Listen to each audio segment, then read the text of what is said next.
worked tirelessly to create all of this, driven by one mission, to save you, your mothers, sisters, daughters, and friends. But she can't do it alone. She needs me, she needs you, and she needs all of us to help spread the word.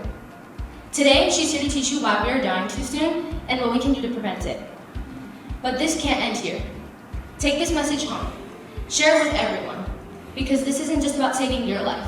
It's about saving mine and my friends' lives too. Do it for yourself. Do it for us. And now, I leave you with Mom.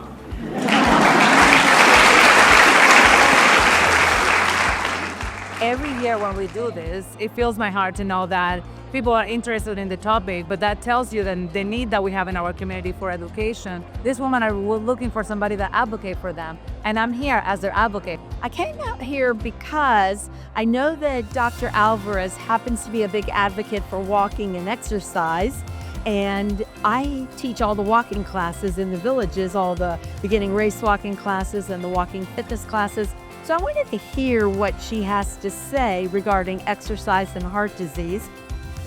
In this event, particularly, I am inviting our women to not only understand that we're different, that our conditions are different, but also to advocate for themselves. And in this particular event, this year, today, 2025, I'm also asking them to become part of the movement.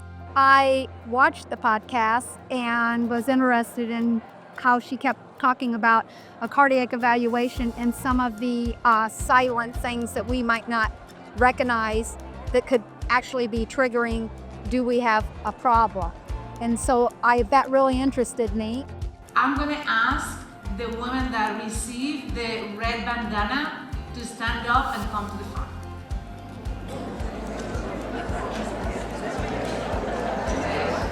Then this will be the honored woman that will have been touched by heart disease. I am not a patient, but my husband is a patient.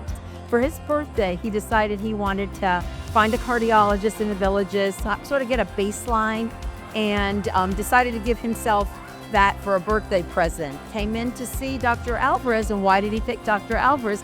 Because I told him that many of my students were going to Dr. Alvarez. There's three main points that I want to make on today's talk. Number one is we have to continue advocating for ourselves.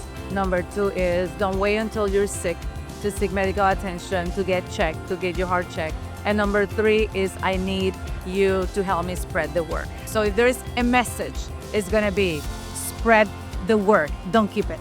A whole year later, he went back and had another stress test, and I get a phone call from her office saying, we're taking your husband in an ambulance to Waterman Hospital. He's got 4 blocked arteries. Now, my husband is a race walker. He's fit. He has no risk factors at all. On a personal level, my father had heart disease and also had died at a very young age, at 60. So I thought maybe I'm a great candidate. I just made my appointment and got scheduled. We have the docu-series that we already have released the first episode that is actually based on my book, Health versus Ties, the second source that a woman have to get a little education about heart disease. How are we different? What are our risk factors? What can you do to not to fall victim of heart disease?